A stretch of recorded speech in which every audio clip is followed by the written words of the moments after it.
¿Qué grito?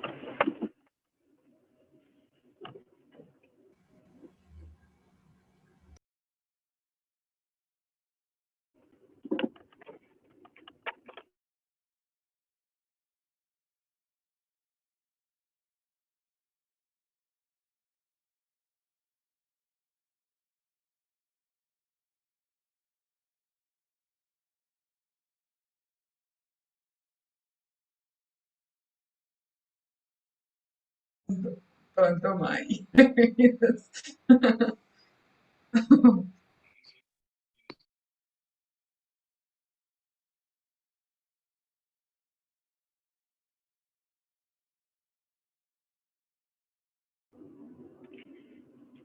¿De qué fue que me perdí, Angelita? Que los escuché, que los vi no, Que May va a comprar un portátil, que May va a comprar un portátil, que sea portátil a 300. se metan con No, Ángela. es que para Angelita el ofertar ya me vincula a la obligación de que tengo que comprarlo. Yo solo estoy ofertando y al final dije, declino oferta, ya no lo quiero comprar. Es que yo nunca le dije... Pero si me afectas, reserve, ¿cuánto cobrando tu multa?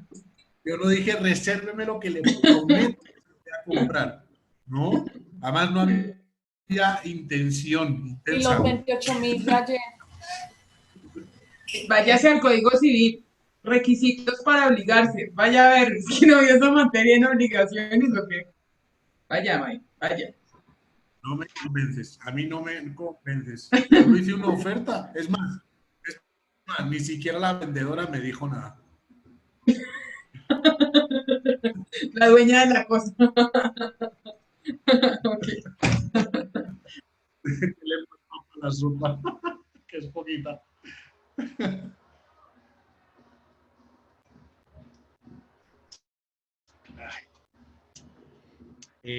¿Alguno tiene claro cuándo es el examen oral de penal? No ha dicho. Solo dijo que leyéramos la sentencia, pero no ha dicho. Pero no, una cosa es la La sentencia segunda nota. Ajá. y la otra es la nota del examen oral. Son dos cosas diferentes. Yo no anoté el primer clase, la primera clase cuando elegimos las fechas, que eso lo iba ajustando con el tiempo.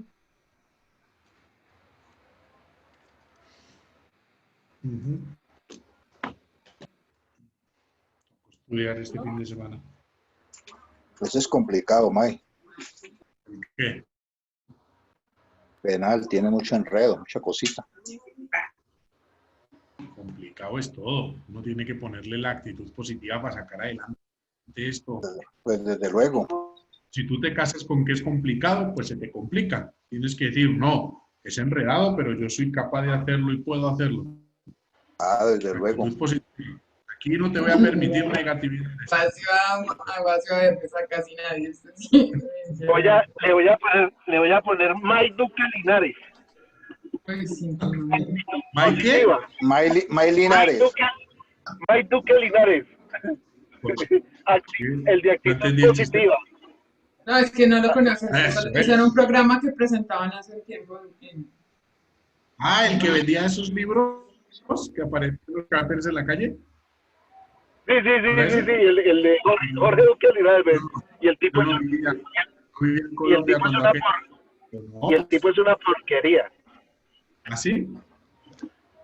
Sí. Pero sé de una persona que lo conoce y el tipo dice que como persona los empleados los trata mal, mal habla, mal de todo. Pues es una caña. Es positivismo para pasar. Positivismo para pasar las materias. Y es cierto lo que dice Buenas Lucho, noches. ordinario el tipo. Buenas noches. ¿Cómo están? Bien, sí, señor. ¿Están en parcial hoy? ¿Estaban en parcial de buenas noches de penal? No, señor. ¿No? Pero estamos positivos. Estamos positivos todos hoy. Ah, bueno. Por lo que es viernes. No, profesor. Por lo que hoy es viernes. Positivo. Sí, y el cuerpo lo sabe. Exactamente. Bueno, ¿cómo nos fue anoche con el ejercicio? Fácil, ¿no es cierto? Sí, señor. Yo creo que más fácil Pues difícil. La justificación era lo que se complicaba, a ver cómo te lo justificamos con la norma, con la jurisprudencia, con la doctrina. Eso era lo que de pronto era un poquito más complicado. Bueno, listo. Entonces, a ver, Claudia Marcela. ¿Dónde Buenas anda noches, Claudia profesor. Marcela? Aquí estoy, profe. ¿Cómo nos fue con el ejercicio? Bien, profe. Yo estoy bien. Bueno, miremos a ver el primer caso que es el más, digamos, más fácil de resolver y es el de los trabajadores particulares. Entonces, Marcela, primera pregunta. Respecto a estos trabajadores particulares, hay tres derechos que hacen parte de la libertad sindical, que es el de asociación, negociación colectiva y el de la huelga. Respecto a ese trabajador particular, ¿qué dijimos en cada una de esas casillas que están ahí en el cuadro? El particular. Profe, yo sé que no tenían derecho a la libertad sindical por precisamente ser trabajadores No, no te oímos bien. particulares, ya que es que estoy en la calle. Yo puse que no tenían derecho a la libertad sindical, a ninguna de las anteriores, ni a la asociación. Estamos hablando de trabajadores particulares. ¿Sí? ¿O de cuál estás hablando? Aló. Aló. ¿Profe, me escucha? Sí, ahí te escucho. Aló. Ahí te escucho. Qué pena. Yo puse que no pertenecían, yo puse que no pertenecían, no tienen derecho a la libertad sindical por ser trabajadores independientes, ya que ellos no cuentan con un contrato laboral ni están vinculados directamente con alguna empresa. Eso yo lo puse. Respecto a los trabajadores particulares, Sí, señor. ¿cómo así? Eso sí no lo entendí.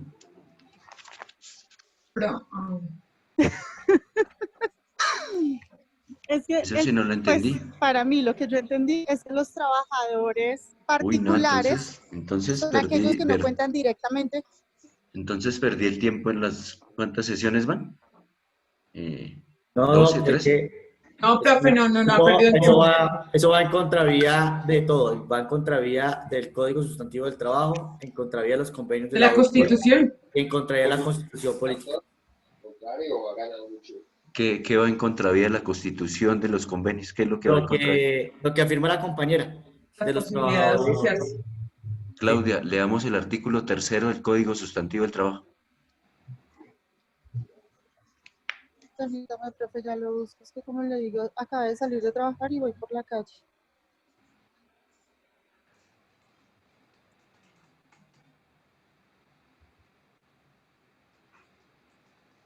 Lo que estamos haciendo es una especie de retroalimentación del ejercicio que hicimos ayer.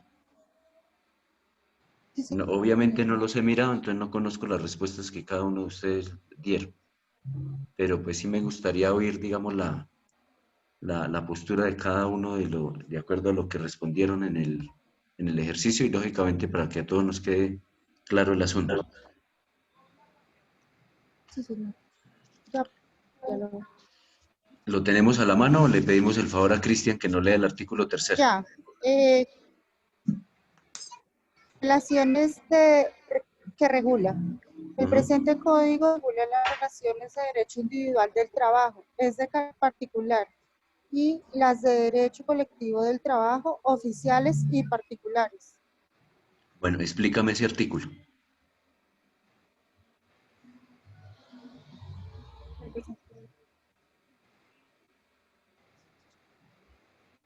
De carácter particular. Eso ya lo vimos el primer día de clase, cuando hicimos el ejercicio de hacer la distinción entre trabajadores dependientes y trabajadores independientes. Y justo llegamos a la lectura de ese artículo tercero al final de la clase. No, profe, yo no estuve la primera semana de la clase porque Ay, ay, ay. no me habían habilitado absolutamente nada en la universidad. Bueno, pero ¿qué piensas? ¿Qué piensas de ese artículo tercero? Ya después de haberlo leído. Bueno, pues el artículo lo que quiere decir es que el código que estamos leyendo, el Código Sustantivo del Trabajo, él regula el derecho individual del trabajador, tanto de particulares como de los de derecho colectivo. O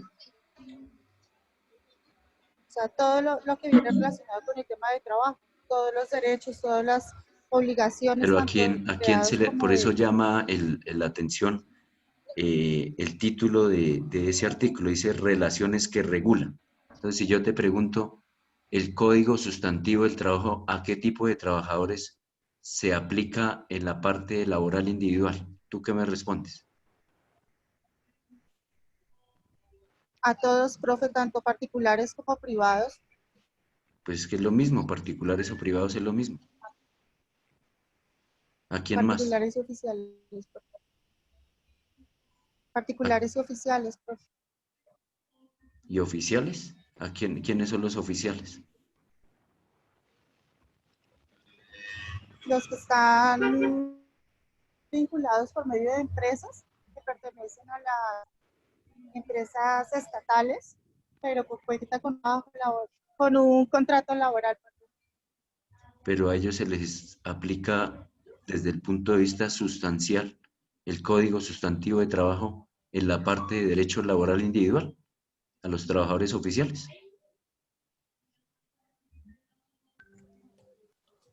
Sí, profe, por un artículo los está diciendo, que regula las relaciones entre particulares y oficiales, ¿no? Grave el asunto. Perdimos el tiempo en estos 20 días, en estas 13 sesiones.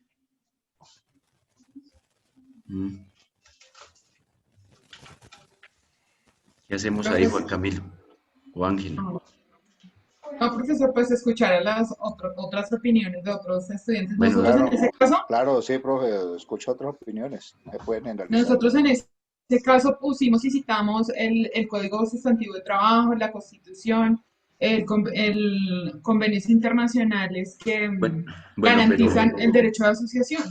a ver, lo primero es, voy a volver un poco a ese artículo tercero, porque me parece inadmisible que a fecha hoy no tengamos claro la interpretación de ese artículo tercero.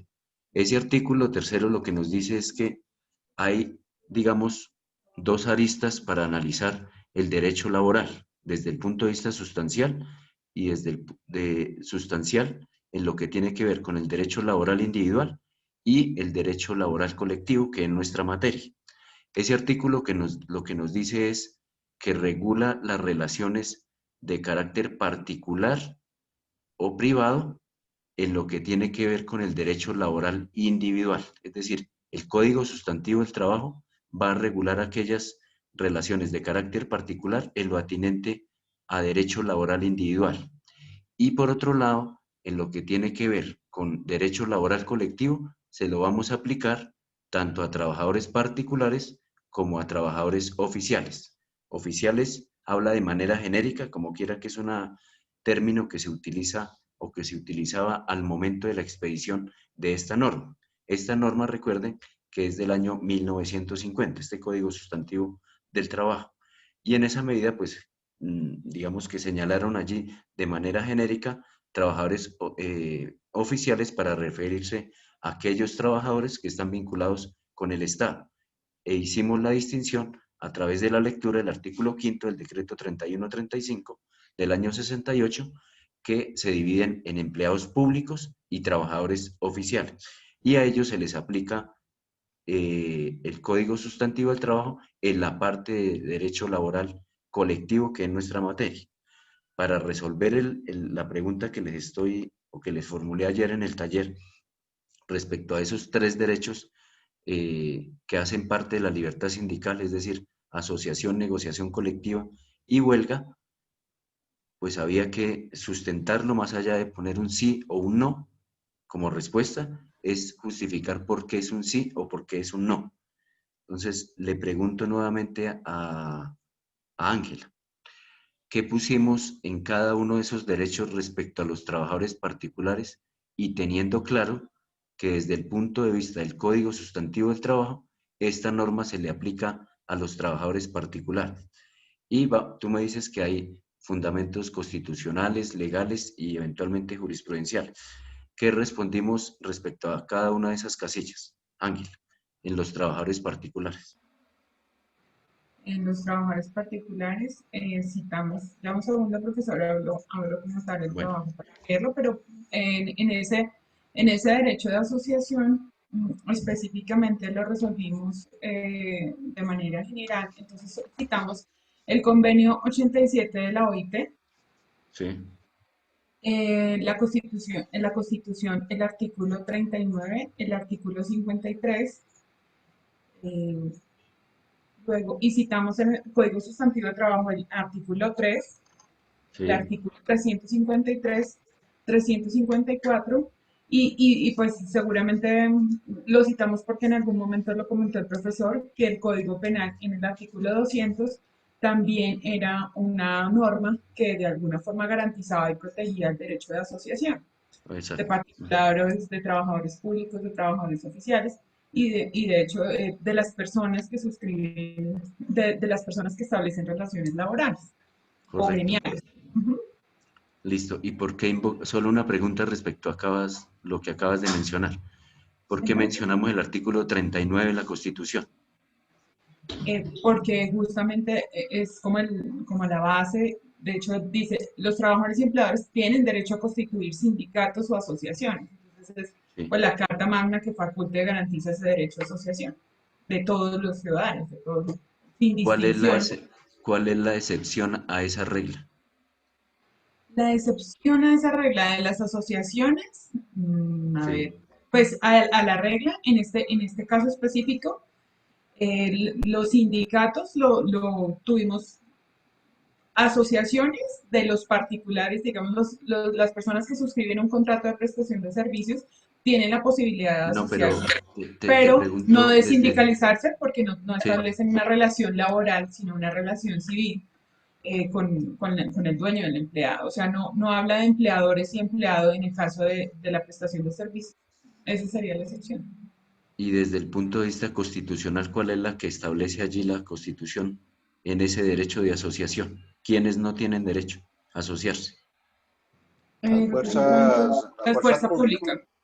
¿Y quién hace parte de la fuerza pública? El El ejército, la ejército, policía, el el ejército, la ejército, la policía. fiscalía. ¿Cómo? ¿Quién dijo la No, la fiscalía? fiscalía no, la fiscalía no. No, creo que las fuerzas militares, el dominio de la fuerza pues, del Estado, la policía, El las fuerzas ejército. armadas.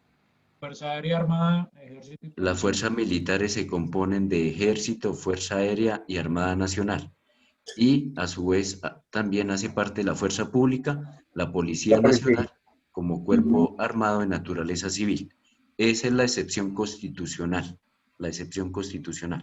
Entonces podemos afirmar, sin temor a equivocarnos, que los trabajadores particulares se encuadran dentro de el derecho que tienen, de conformidad con el artículo 39 de la Constitución Política, a constituir sindicatos o a conformar asociaciones sindicales. Entonces, allí había que establecer un sí en ese cuadro.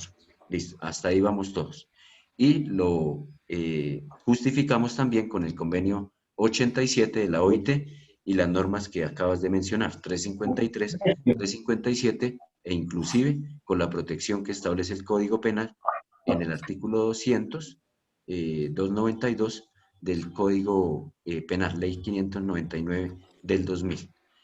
Respecto a los demás derechos, le pregunto a Andrés Gallo. De hecho, estamos todavía en los trabajadores particulares. Respecto al derecho de negociación colectiva y de huelga, ¿qué respondimos? Andrés.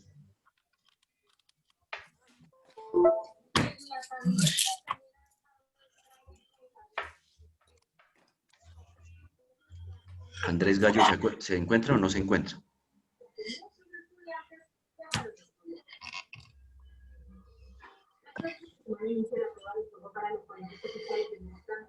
Espera un segundito, por favor.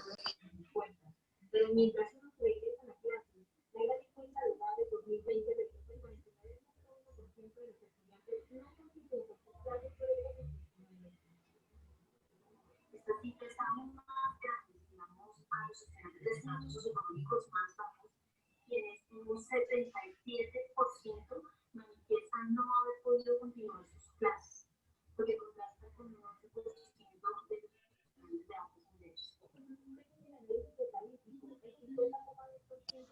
Creo que, espera un segundito, estoy buscando el archivo. Bueno.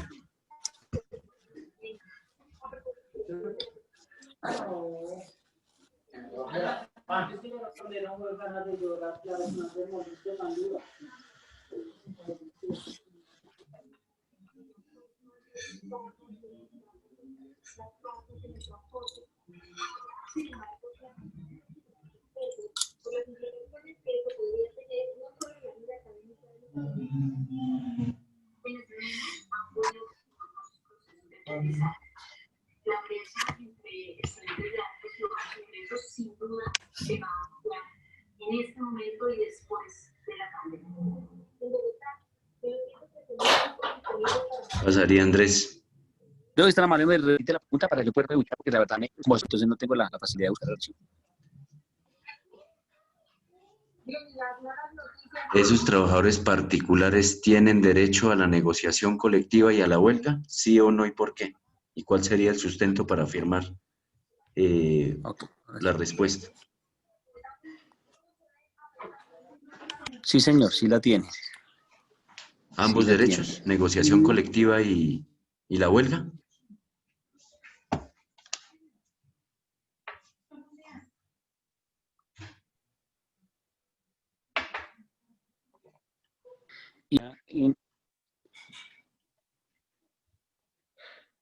Pues estoy viendo, por ejemplo, en el convenio 87 de la OIT, los trabajadores y los empleadores sin ninguna distinción y sin autorización previa tienen el derecho de constituir las organizaciones que estimen convenientes, así como el de afiliarse a estas organizaciones, con la sola condición de observar los estatutos de las mismas. Sí, ese es el derecho de asociación. Estamos preguntando ahora por el derecho a la negociación colectiva. El de la negociación colectiva. En el artículo, en el convenio sobre la negociación colectiva, 1981, la ley 411 de 1977. Sí, es el que ratifica el convenio. Sí, señor. Y desde el punto de vista del Código Sustantivo del Trabajo, ¿cuáles son las normas que permiten que los trabajadores particulares tengan derecho a la negociación colectiva y a la huelga? El artículo 467 de la Convención Colectiva de Trabajo, en la que se celebra entre uno o varios empleadores. Sí. O asociaciones patronales. Listo, 467. ¿Y la huelga? Una huelga.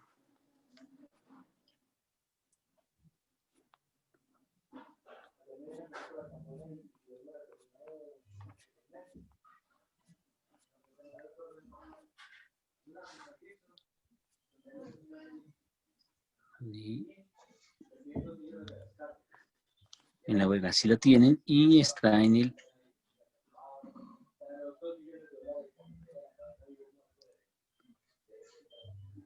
Ley 50.990, artículo 4. Las autoridades darán garantías eficaces a las personas y propiedades, prevendrán o disolverán las reuniones ilegales y darán protección a los obreros y trabajadores que libremente quieran continuar su trabajo y a los que se ofrezcan, contraten o enganchen para reemplazar a los que se hayan declarado en la huelga. Y en el artículo 56. ¿De qué norma el 56? Del Código Sustantivo. ¿Del Código Sustantivo? Perdón, sí, se dice de la Constitución, doctor, que en el artículo 56. Bueno. Listo. ¿Alguien quiere hacer algún comentario sobre este particular? Sí, doctor. Doctor, tenemos Luis Eduardo. La huelga tiene su génesis en los artículos 33 39 y 50, 53 y 56. Y el 56 es el que particular y directamente habla de que se garantiza el derecho de la huelga salvo para los servicios públicos esenciales. Sí. También podemos decir que tiene su génesis, encontramos la ley 78 de 1919, que tal vez es la primera vez que se habla en cuanto a normas de la huelga. En el artículo 4 de esa ley dice: las autoridades darán garantías eficaces a las personas y propiedades, prevendrán o disolverán las reuniones ilegales y darán protección a los obreros y trabajadores que libremente quieran continuar su trabajo y a los que se los ofrezcan, contraten o enganchen para reemplazar. Esa era la antítesis. En ese momento, aunque se hablaba de la huelga, también en ese artículo 4 cabe mencionar que era la antítesis de lo que hoy es el derecho a la huelga, porque les permitía a los empleadores, a los patronos, como se les decía en esa época, a sustituir a sus empleados, y prevalecía las garantías hacia la propiedad, más no las de los empleados. Y como lo mencionó el compañero Jorge Andrés, el artículo 4 de la ley 50 es la que realmente rige para la actualidad todo lo que tiene que ver con los derechos y garantías para poder ejercer, valga la redundancia, el derecho a la huelga. Correcto, listo, Luis Eduardo, muy bien. Entonces queda claro que para los trabajadores particulares, y teniendo como base la explicación que dimos sobre el artículo 3, ellos tienen derecho a cada uno de los que hacen parte de la libertad sindical. Es decir, ahí había que justificarlo con un sí en todos los aspectos, tanto en derecho de asociación, negociación colectiva y el derecho a la huelga para los particulares. Ahora pasemos al otro extremo y ahora realizamos el análisis de los empleados públicos y trabajadores oficiales. Le pregunto a Santiago Barón. Santiago, en cuanto a los que están vinculados en la modalidad de prestación de servicios, ¿qué respondemos allí? ¿Tiene derecho a asociación, negociación colectiva y huelga? ¿Qué respondimos allí? Profe, respondimos en prestación de servicios, colocamos que sí en asociación, en negociación colectiva no y en huelga sí. Ya le digo por qué. De acuerdo al artículo 356 del Código Sustantivo del Trabajo, los sindicatos se clasifican en sindicatos de empresa y si están formados por individuos de varias profesiones o oficios especializados. Bueno, están prácticamente en el acuerdo en el artículo 356 del Código Sustantivo. También encontramos...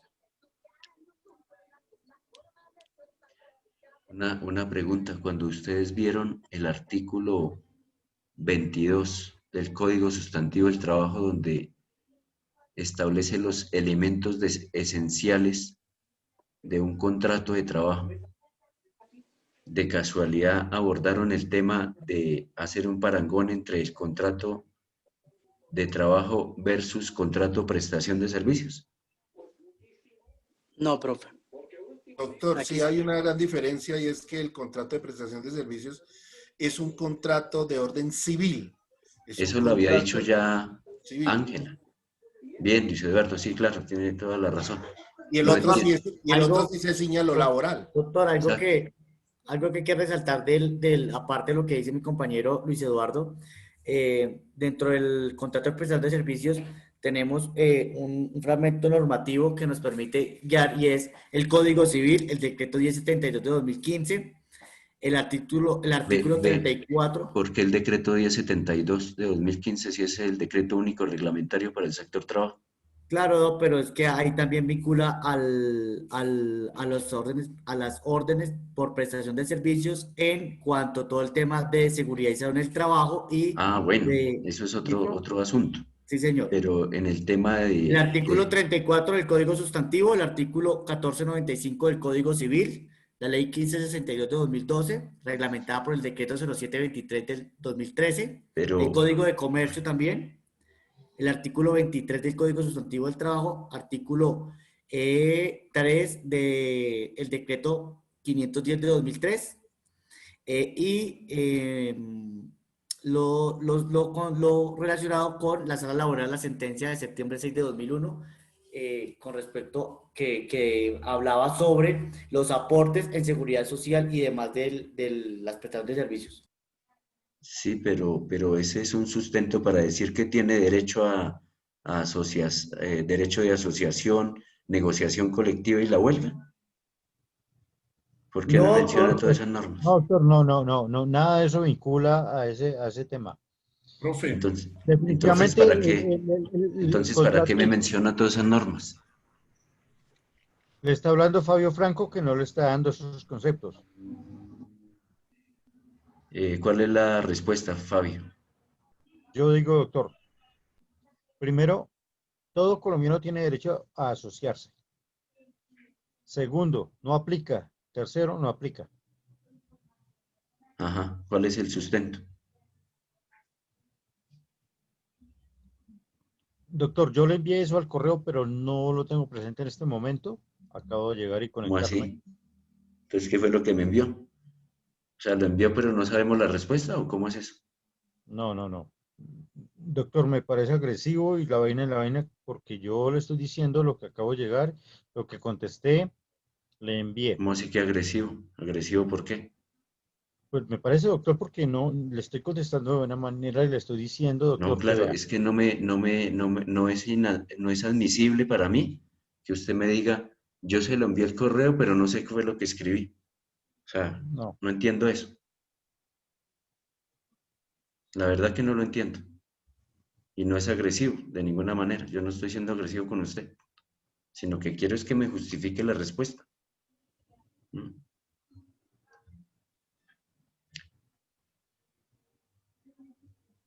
Bueno.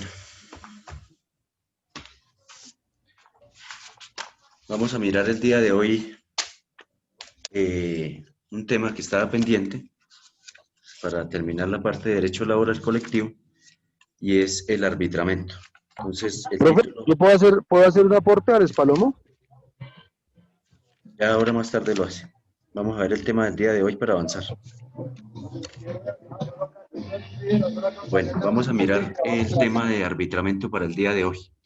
Entonces, cuando nosotros vimos la forma como se resuelven los conflictos colectivos, dijimos en su momento que se resuelven a través de 3 mecanismos. A través de la negociación colectiva, que se materializa o que se suscita a través de la presentación de un pliego de peticiones y que termina eventualmente en la suscripción de una convención colectiva.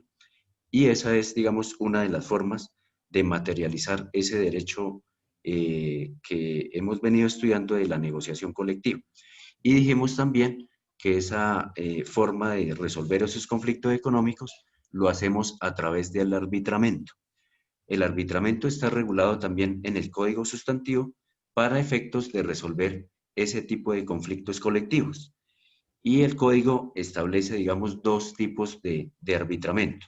Uno de carácter obligatorio y uno de carácter voluntario. Digamos que la normativa lo que hace es desarrollar especialmente aquel procedimiento que se regula en el arbitramiento de carácter obligatorio. Y allí nos trae cuáles son esos escenarios en los que vamos a aplicar el arbitramiento de carácter obligatorio. Entonces, el artículo 452 nos trae esos 3 eventos donde establece que debemos acudir al arbitramiento obligatorio en esos 3 escenarios.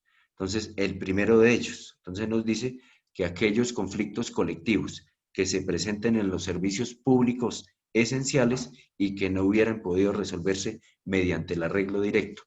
Recordemos muy bien que en el caso de Avianca, que fue el caso que nosotros trajimos a colación para poder explicar el tema de la huelga, estableciendo un procedimiento para llegar a la misma, dijimos que en tratándose de servicios públicos esenciales, está proscrito por mandato legal que se pueda ejercer este derecho a la huelga. Y en este caso, el Código Sustantivo nos dice que efectivamente, en tratándose de servicios públicos esenciales, se debe acudir al procedimiento del arbitramiento, y específicamente el arbitramiento obligatorio. En esa medida, por eso Avianca pues alegó dentro del proceso que por tratarse de un servicio público esencial, es decir, el transporte público aéreo, debió resolverse a través del mecanismo del arbitramiento y no ir a la huelga. Pero la discusión, recuerden ustedes que se dio, era en determinar si efectivamente ese servicio público de transporte aéreo era esencial o no bajo los presupuestos que allí mencionamos. Entonces, frente a este tipo de servicios públicos esenciales, sí o sí se debe resolver a través del arbitramiento y está, digamos, proscrito por mandato legal que los trabajadores acudan a la huelga. Y en esa medida, el código lo que nos dice acá con esta lectura del literal A del artículo 452 es que sí o sí respecto a servicios públicos esenciales se debe resolver a través del arbitramiento y no de la huelga. Ese es el primer escenario.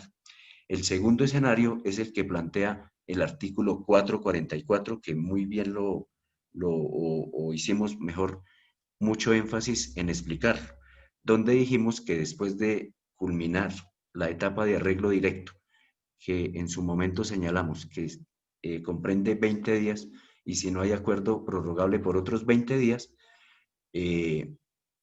los trabajadores van a resolver si van a la huelga o van a someter sus diferendos a través del mecanismo de arbitramiento.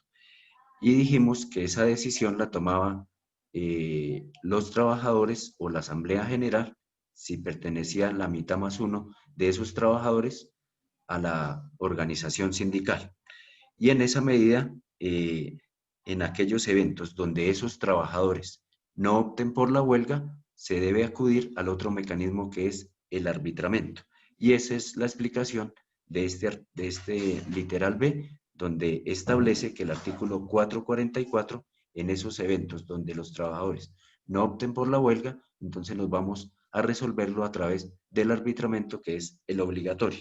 Y el tercer evento es aquellos eventos donde los conflictos colectivos se van a resolver a través de arbitramiento respecto a aquellos sindicatos minoritarios.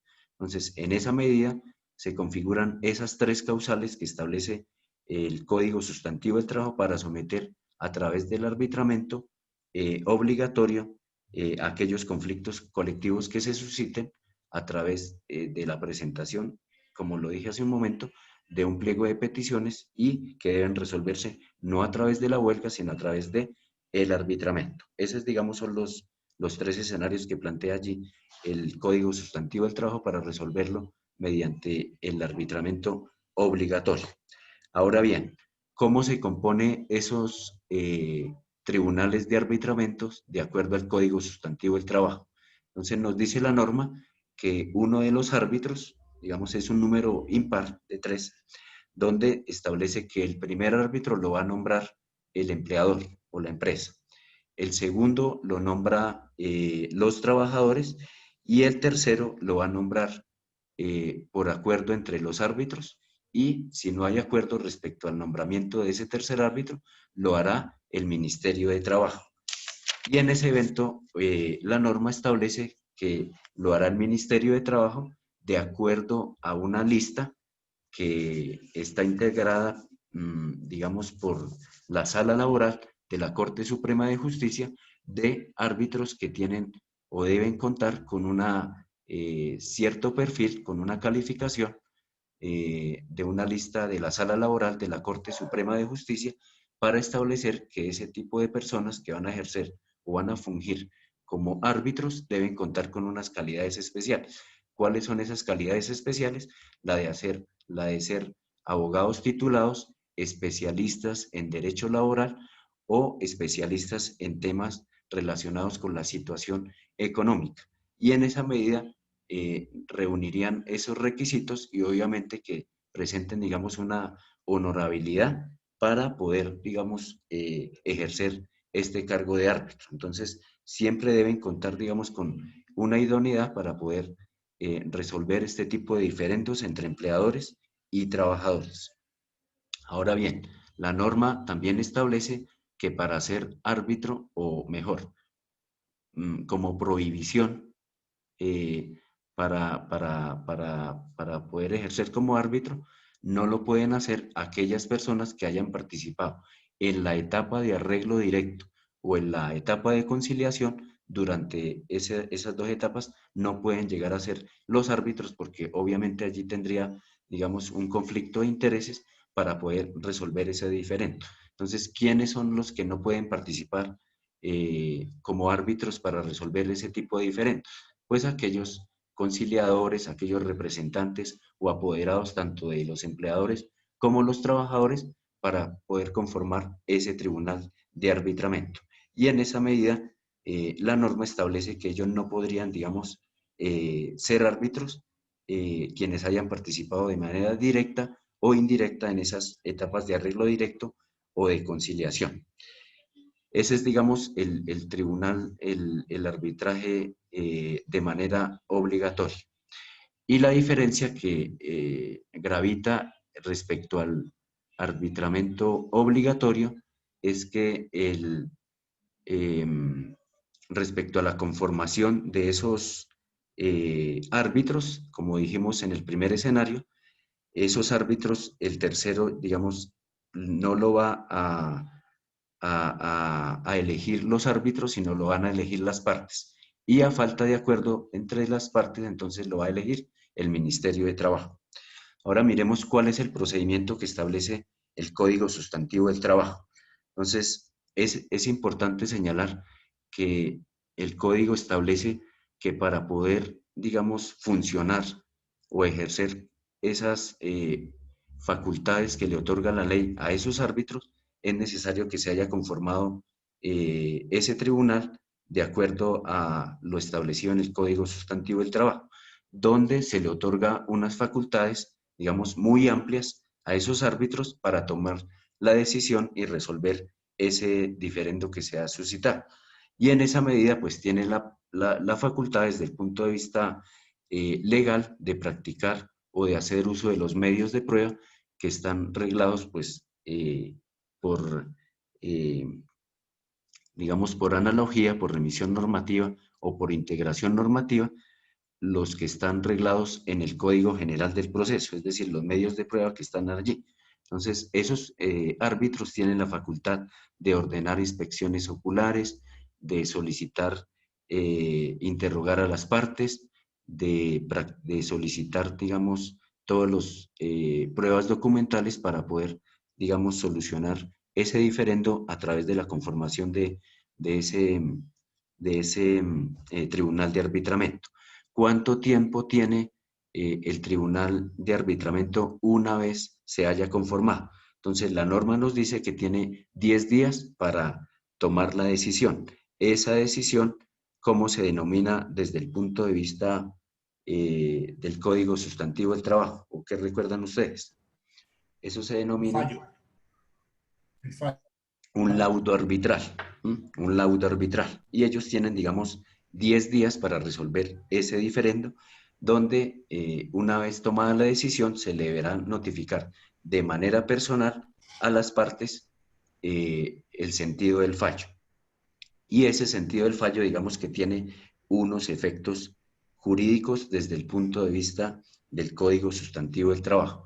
Lo primero que debemos advertir respecto a esos efectos es que pone fin al conflicto colectivo y tiene el carácter de una convención colectiva. Y trae, digamos, el Código Sustantivo de manera muy específica dos efectos jurídicos. Una, que este tipo de laudos arbitrales tiene una vigencia de 2 años. Y la segunda, que durante el tiempo que rija ese laudo arbitral, no se puede hacer una suspensión colectiva del trabajo o de huelga durante este tiempo.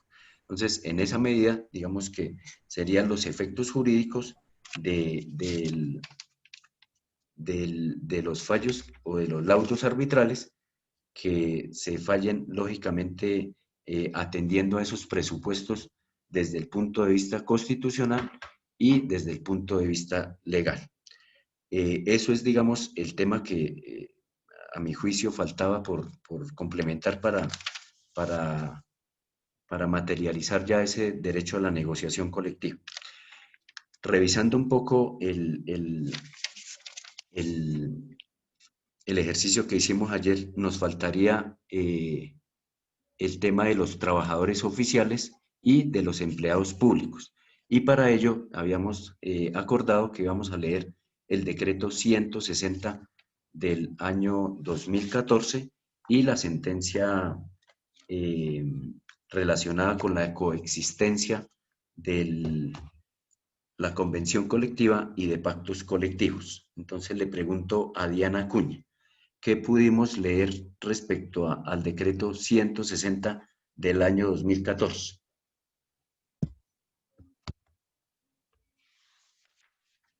Diana.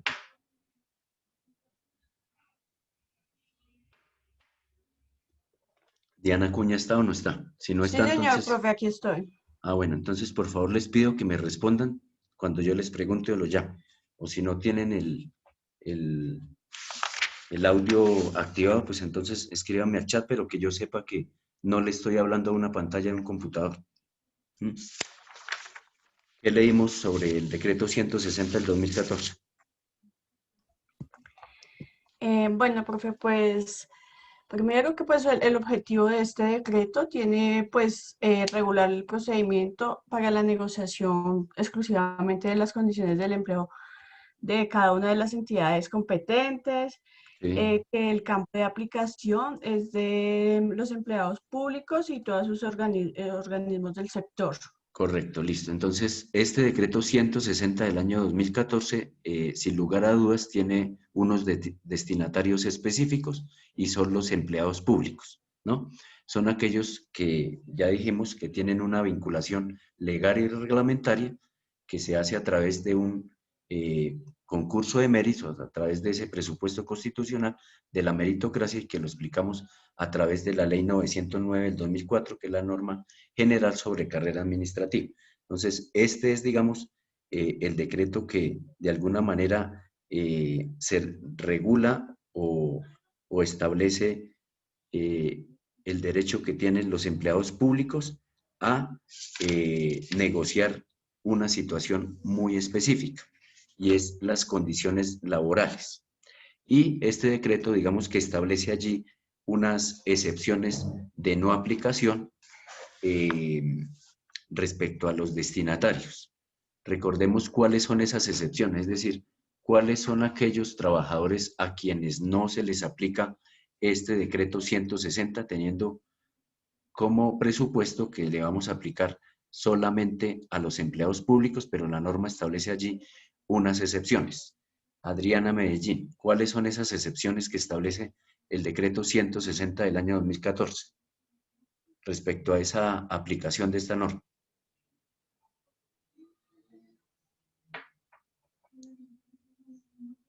Profe, regáleme un segundito, por favor. Aló, ¿me escucha, profe? Aló. Sí, te escuchamos. Ok, regáleme un segundo, por favor. Bueno.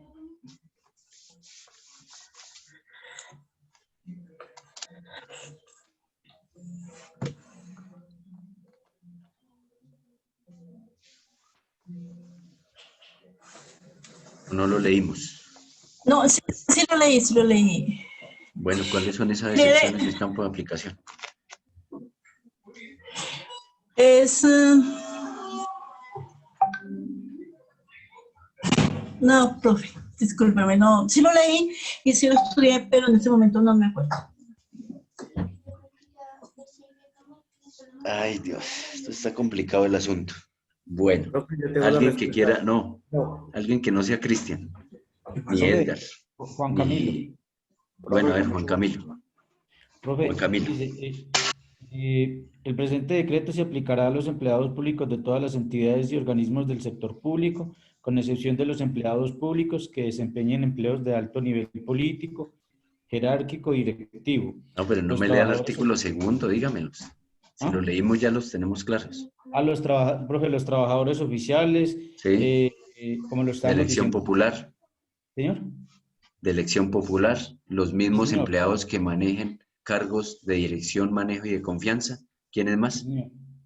El personal uniformado, como lo dijimos ahorita, lo que es policía, ejército, fuerza aérea. Ok, listo. Entonces, ese es el campo de aplicación, o mejor, las excepciones al campo de aplicación de este decreto 160 del año 2014. Digamos que inicialmente nosotros dijimos, al abordar este tema del decreto 160 del 2014, que ellos tienen, digamos, los trabajadores, la facultad legal de negociar exclusivamente las condiciones de trabajo de esos empleados públicos y las excepciones para esos empleados públicos que desempeñen cargos de alto nivel. Y hay que tener en cuenta otro presupuesto súper importante, y eso quiero que me lo respondan de la siguiente manera. ¿Por qué y ahí vamos a resolver de una vez el segundo de los derechos de los empleados públicos? Es decir, es claro que para todos, de acuerdo al cuadro que hicimos el día de ayer, a excepción lógicamente de prestación de servicios, porque la prestación de servicios es de naturaleza civil, no va a tener derecho a ninguno de los que mencionamos allí. Entonces la respuesta era no, por tratarse un contrato de prestación de servicios, o en otro escenario un contrato comercial, que lo puede estar regulando el Código de Comercio. Para todos es un sí para el derecho de asociación, es decir, trabajadores particulares, empleados públicos y trabajadores oficiales. Ahora, en el campo de empleados públicos, ¿la negociación colectiva aplicaría sí o no y por qué? ¿O qué pusimos allí? Sí aplica siempre y cuando no tenga que ver con políticas de gobierno o con asuntos de política pública. Sí. ¿Cuáles son esas excepciones que establece el decreto 160? Es decir, ¿qué es lo que no, la norma general o la regla general mejor establece que son condiciones laborales? ¿Qué aspectos no le está atribuido a los empleados públicos para negociar con las entidades del Estado? ¿Y bajo qué presupuesto? Es decir, ¿por qué yo no podría, como empleado público, negociar el salario en mi condición de empleado público con una entidad del Estado? ¿Cuál es la razón? Desde el punto de vista constitucional y legal. Cristian. Profe, porque, perdón. Pues, bueno, Catherine, listo. Buenas noches, profe. Según acá, bueno, entre las condiciones y requisitos para la comparecencia sindical, hay que cumplir unos requisitos previos para poder, digamos, negociar. Y aquí decía que primero, dentro de la autonomía sindical, en caso de pluralidad de organizaciones sindicales, sí, de empleados públicos, estos deberán realizar previamente actividades de coordinación para la integración de solicitudes con el fin de concurrir en unidad de pliego y en unidad de integración de las comisiones negociadoras y asesoras. Sí. 2, los negociadores deben ser elegidos en la asamblea estatutaria. 3, el pliego de las solicitudes deben adoptarse en asamblea y presentarse dentro de los 2 meses siguientes a la realización de la misma.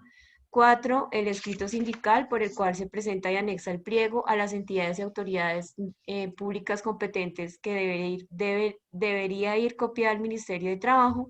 Sí. E indicar las fechas en la asamblea sindical y los nombres de los negociadores designados. O sea, se tiene que cumplir con esos requisitos para tener en cuenta un tema de negociación. Doctor, Doctor, aquí también. Su pregunta particular del tema constitucional es porque el único que está facultado, según la Constitución, para temas prestacionales en cuanto a los empleados del Estado es el señor presidente de la República. Exacto, y eso lo establece el mismo decreto 160 del año 2014. Muy bien. Doctor, en esa pregunta también podemos dar respuesta a la inquietud que su merced nos presentaba de que si los empleados podían pertenecer a uno o dos sindicatos. Con la lectura de la sentencia C567 del 2000. Sí, doctor. ¿Sí?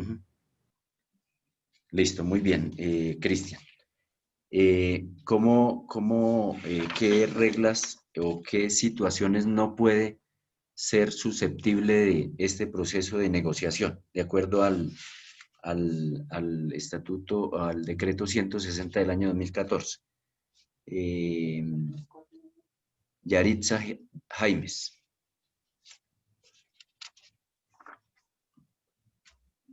Yaritza Jaimes. ¿Ya comió? ¿Estamos o no estamos, Yaritza?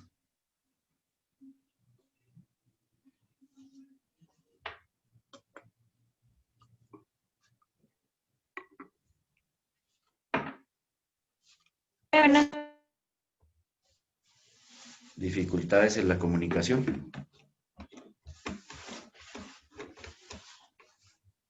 Escríbame al chat. Iván Castro. Sí, doctor.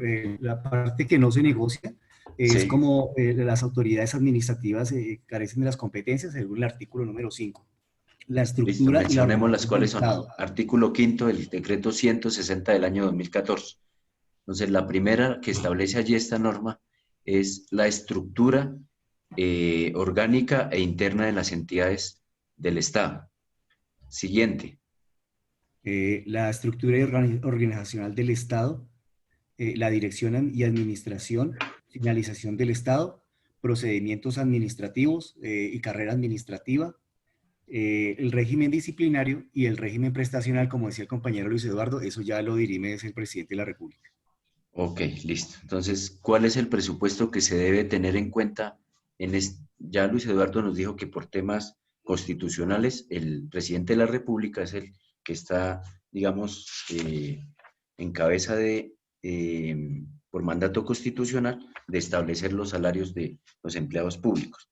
Pero ¿cuál es el presupuesto que se debe tener en cuenta para poder afirmar que estos empleados públicos no pueden tener el derecho a la negociación colectiva en temas, ya como lo explicamos, de salarios y prestaciones? ¿Cuál es la razón de ser respecto a los trabajadores particulares? ¿Cuál es la diferencia? La explicación a ese particular? Profe, ¿puede ser porque ya está aprobado del año anterior? Sí, pero ¿cuál es el presupuesto que se debe tener en cuenta para que un empleado público no pueda negociar salarios y prestaciones con su empleador? En este caso, una entidad del Estado. Porque los sueldos del Estado son regulados mediante unas tablas que fijan unos topes. Sí. Entonces, esos topes son fijados precisamente por ley y los regula la función pública. Correcto, exacto.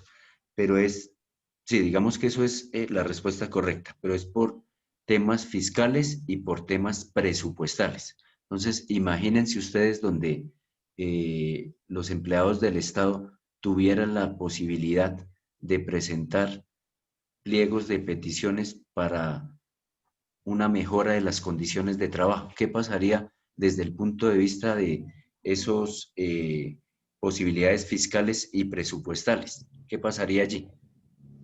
Profe, pues se desbordaría el presupuesto, profe, o sea, no alcanzaría plata para todo. Claro, por supuesto, por supuesto. No se quebraría el Estado. Por esa razón, los empleados públicos no tienen derecho a la negociación colectiva y mucho menos va a tener la posibilidad de ejercer el derecho a la huelga. Esa es, digamos, la explicación o el sustento para poder diligenciar ese cuadro del día de ayer. Ahora bien, ¿cómo es el procedimiento que se debe surtir en esa negociación respecto a las condiciones de trabajo que regula el artículo 160 y que de alguna manera Diana Cuña nos adentró en ese caso? ¿Dónde anda David Inestrosa?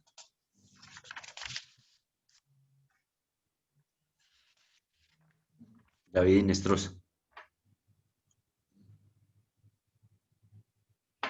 ¿Se encuentra o no se encuentra? David.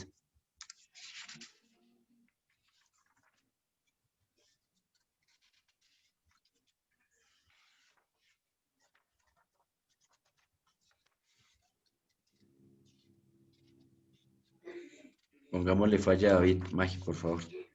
Que no me conteste, tiene falla. Karen Mira. Acá estoy, profe.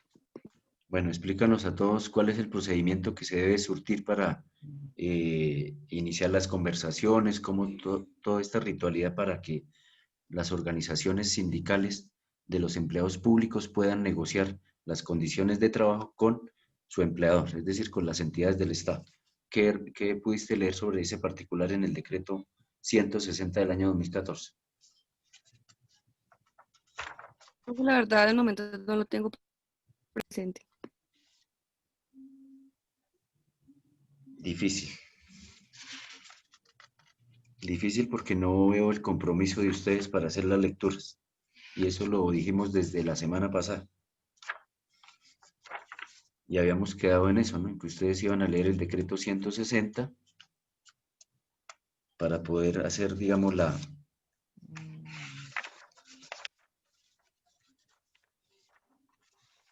clase más amena y no se convierte en un monólogo. Cristian. Doctor, los términos y las etapas de negociación. Primero, la presentación de pliegos, que debe hacerse durante el primer bimestre del año. ¿Qué sucede Segundo, cuando hay varios pliegos? ¿Qué dice la norma al respecto? que se deben de unificar, doctor. Ajá. El segundo, los 2 días hábiles siguientes al último día del primer bimestre, se presentan los nombres de los negociadores, es decir, el sindicato y el empleador presentan oficialmente a los miembros del grupo negociador. 5 días hábiles siguientes a la designación se instala la negociación como tal. Sí. Cuarto, el periodo inicial dura 20 días hábiles, prorrogables en caso de que no haya negociación efectiva hasta por 20 días más. Sí. Si no hay un acuerdo dentro de los primeros 20 días y los prorrogables, dentro de los 2 días hábiles se acuerda el mediador. Se nombra un mediador que lo hace por medio del Ministerio de Trabajo, es quien oficializa la persona que se va a hacer cargo como de dirigir la mesa y de apuntarle pues a los requerimientos. Correcto, listo. ¿Alguien más que haya leído el artículo, el decreto 160 en ese aspecto?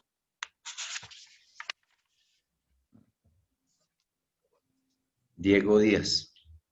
¿Se encuentra o no se encuentra? Sí, señor. Bueno, complemente lo que el dijo mediador tiene 5 días hábiles siguientes a su designación. Este se reunirá con las partes para escuchar los puntos de vista y pues dar como una posible solución, ¿cierto? También coordinará como una nueva reunión en otros 5 días hábiles siguientes como para escuchar la otra parte y pues esto se propondrá en forma escrita como una forma escrita y justificada como para la equidad dentro de ese proceso. Sí. Dentro de los 3 días siguientes, también tienen que ser hábiles, las partes podrán no acogerse o acogerse integralmente, pues como a estos o parcialmente a las fórmulas de mediación que se han venido como hablando con la persona encargada de llevar estas negociaciones. Ok, y si se llega a un acuerdo, ¿qué tipo de documento se suscribe entre las partes? Se suscribe el acta, profe. Ajá, ¿y qué efectos jurídicos tiene esa acta? Ya le digo, profe.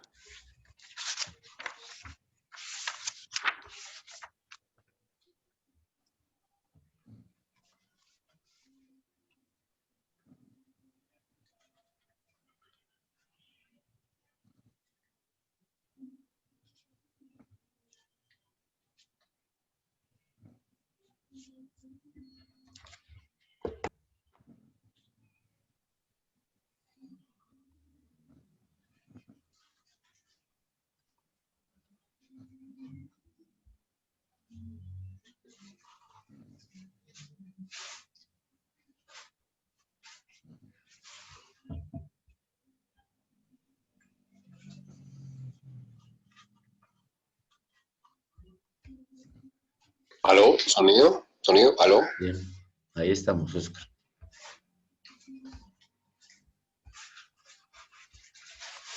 Sé que me habéis dado el sonido, discúlpeme. Tranquilo. Listo, ¿cuál sería el efecto jurídico entonces? Alguien que nos ayude. de esas actas que se suscriben cuando hay acuerdos.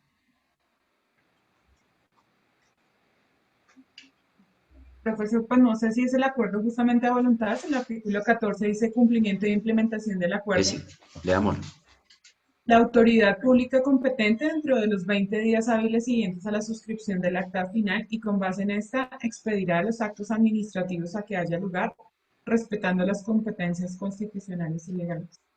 Ok, entonces se materializa en un acta donde se expide, digamos, un acto administrativo donde se plasman esos acuerdos a los que se han llegado y que obviamente tendrá fuerza vinculante para las organizaciones sindicales y obviamente para las entidades en su cumplimiento. Por otro lado, ¿qué pudimos abordar o extraer de la lectura de la sentencia C-1491 del año 2010? Profe, que esta sentencia pues defiende lo que es el derecho a la asociación sindical como Sí. derecho fundamental, pues el cual constituye el derecho a la libre asociación. Y con esa sentencia lo que hace es como Del atacar año 2000, perdón. Sí. Sí. Y lo que es cuando el sindicato o sindicato se agrupe más de una tercera parte de los trabajadores, ¿no? Entonces lo que hace es como Bueno, atacar esa... recordemos la diferencia o la distinción entre convención colectiva y pacto colectivo.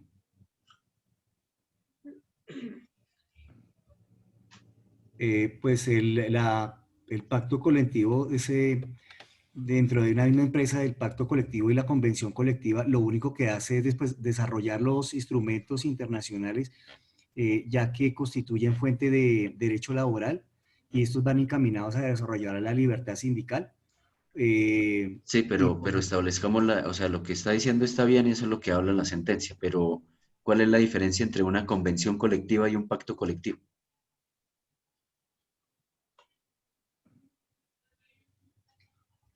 Edgar. Y Catherine después. Edgar. Doctor, buenas noches. Pues Buenas básicamente la diferencia, pues para no ser tan técnicos, es que las convenciones surgen, es el acuerdo que surge entre los sindicatos y las empresas y los patronos. Y por el otro lado, el pacto surge entre los patronos, entre el empleador y los empleados que no son sindicalizados. ¿Y eso qué implicaciones tiene desde el punto de vista constitucional y legal en esa diferencia? Pues hay varias situaciones y teniendo en cuenta la sentencia, ¿no? Una de las primeras situaciones es que, y básicamente la demanda que hacen a partir de eso es porque se supone que ese artículo 70 está violando el derecho a la igualdad. ¿Por qué? ¿En qué medida? Pues eso es lo que propone el demandante, ¿no? En el sentido de que si las tres partes, las tres cuartas partes hacen parte de la convención se aplicará a todo el mundo, ¿cierto? Lo que impide, pues, que exista el pacto colectivo. Entonces dicen que, pues, que no debería existir ese límite de la tercera parte, sino que de cualquier manera debería poderse hacer el pacto colectivo. Ahora, si bien es cierto, el pacto colectivo es una herramienta legal, a mi parecer, y leyendo la cartilla de Legis, es utilizada constantemente para desfavorecer al sindicato. Porque en la mayoría de las veces no solo igualan digamos que las mejoras, ¿cierto? No solo igualan los acuerdos, sino que a veces los mejoran y promueven esos pactos colectivos para que la gente se retire e inclusive llegue al mínimo de los 25, que es ese reglamentario, para que el sindicato termine desapareciendo. Es una desestimulación del derecho que tienen los trabajadores a asociarse. Muy bien, Edgar. A asociarse. ¿Alguien más levantó la mano por ahí? No recuerdo. Catherine, creo. Yo, doctor, sí, pues en inicio iba a dar como la misma acotación que especificó Edgar, y obviamente teniendo en cuenta el artículo 39 de la Constitución Política, donde habla sobre el tema también del derecho a asociarse y demás, pues para que se celebren en este caso uno o varios empleadores en el tema de las asociaciones patronales. Iba a ser como esa acotación adicional, Doc. Listo. Entonces, recuerden que la sentencia lo que señala allí es que si bien es cierto, los empleadores tienen derecho a celebrar pactos colectivos con aquellos trabajadores no sindicalizados que no pertenezcan a una organización sindical, también lo es que no puede, a través de esos pactos colectivos, ofrecerle mejores condiciones laborales a esos trabajadores respecto a aquellos trabajadores que sí están afiliados a una organización sindical, como quiera que se estaría cercenando este derecho de asociación que está protegido desde el punto de vista constitucional en la cláusula 39 y en 2 tratados específicos del convenio o 2 convenios de la OIT, el 87 y el 98. Y en esa medida, ese es el análisis que hace, digamos, la Corte Constitucional en esa sentencia para establecer que cuando más de la tercera parte pertenezca, de esos trabajadores pertenezca a una organización sindical, se proscribe el hecho de que esos trabajadores o que esos empleadores puedan celebrar pactos colectivos cuando exista, digamos, una convención colectiva. Eso es, digamos, la idea principal de la lectura de esta sentencia. Esto es, digamos, lo que estableció la Corte Constitucional en ese análisis de coexistencia de una convención colectiva y de los pactos colectivos cuando esos trabajadores de esa empresa pertenezcan más de la tercera parte a esa organización sindical. Y en esa medida, pues, establece, digamos, esa prohibición que hay allí. No sé si hay alguna idea, algún pregunta o alguna situación en particular que quieran mencionar. Edgar levantó la mano, dejó la mano. No, profe, está bien. Eran otras cositas, un par de cositas que se me han quedado, pues, yo había levantado la mano para hablar del decreto 160 y dentro de una de las particularidades que vi es, pues, lo que ya se habló, pues, que podemos hablar de una negociación no plena, porque básicamente se lo deja hablar del empleo como tal.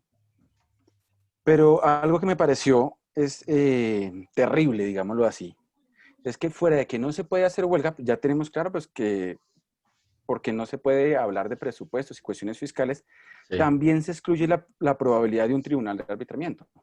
Sí. Es decir, ni siquiera al tribunal de arbitramiento se puede llegar. Es decir, que si esa negociación no plena y ese pliego de solicitudes, porque ni siquiera se llama pliego de peticiones, como en el... Ajá, correcto. Ese pliego de solicitudes no llega a funcionar, el Estado de manera unilateral puede decir, no funciona y lo siento mucho. Correcto. Listo. O sea, literalmente es un derecho disfrazado porque no existe tal derecho.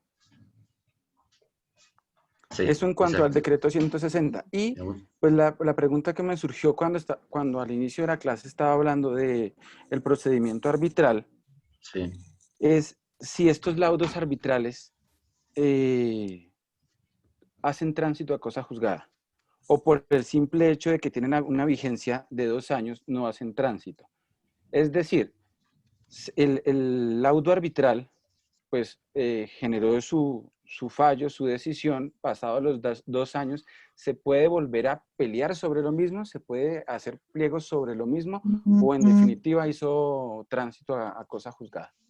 Recuerde los efectos jurídicos que mencionamos allí en... No, sí, por eso lo digo, doctor. Pues efectivamente el efecto dice que el fallo solo puede ser a 2 años, pero la pregunta es, pasados los 2 años, ¿se podría volver a negociar? Claro, entonces ya se presenta nuevamente el pliego de peticiones para iniciar las conversaciones, tal como lo vimos en el tema de la huelga. Se presenta el pliego de peticiones para que empiece a negociar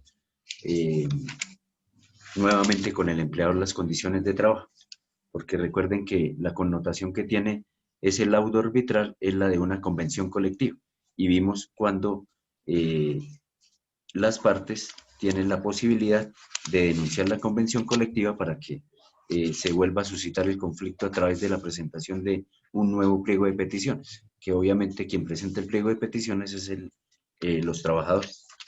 ¿Listo? Bueno, mi doctor, entonces esto es, digamos, lo relacionado con el tema que nos faltaba, que era el Tribunal de Arbitramiento y las lecturas que estaban pendientes.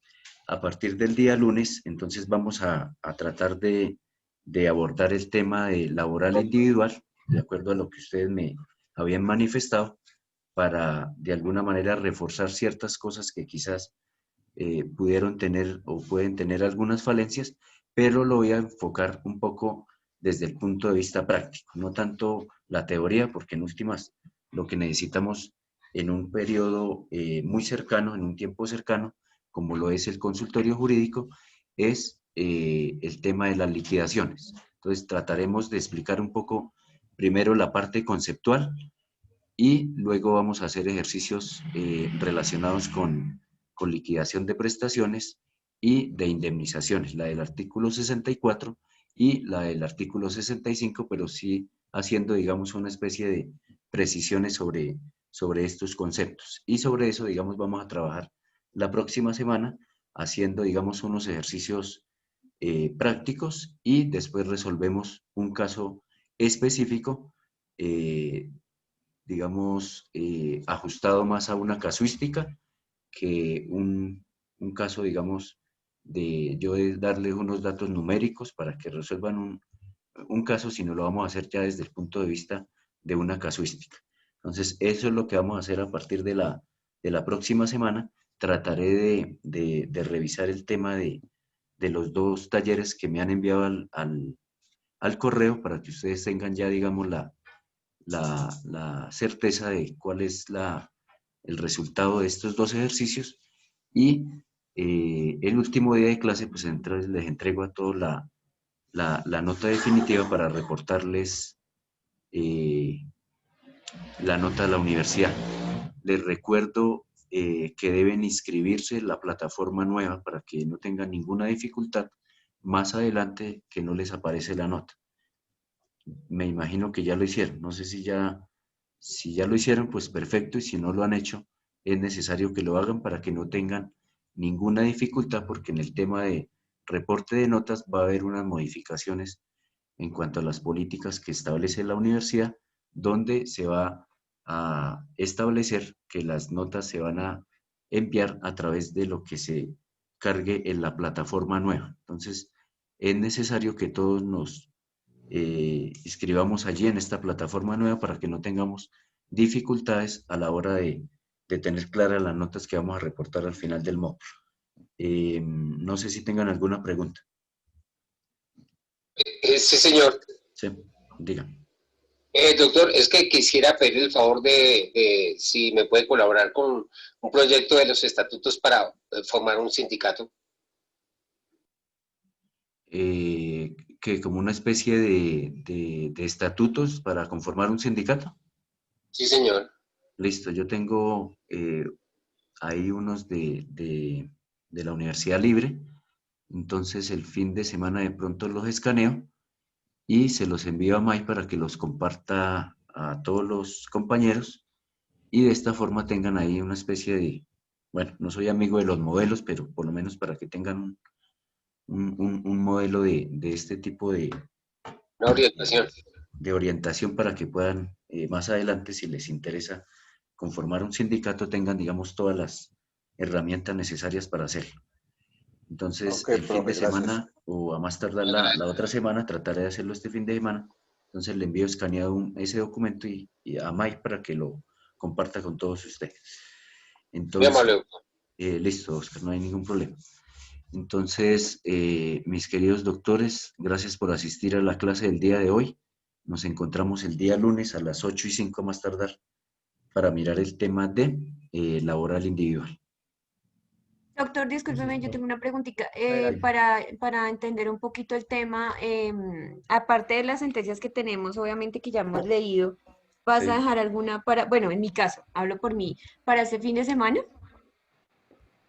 ¿Para cuándo? ¿Para leer para el lunes o qué? Sí, para leer para el lunes. No, o sea, las calificaciones se circunscriben es a derecho laboral colectivo. O sea, yo no les voy a evaluar nada de derecho laboral individual. Eso no van a evaluar. Ok, perfecto. Pues que las notas no se las voy a dar el lunes, sino hasta el último día.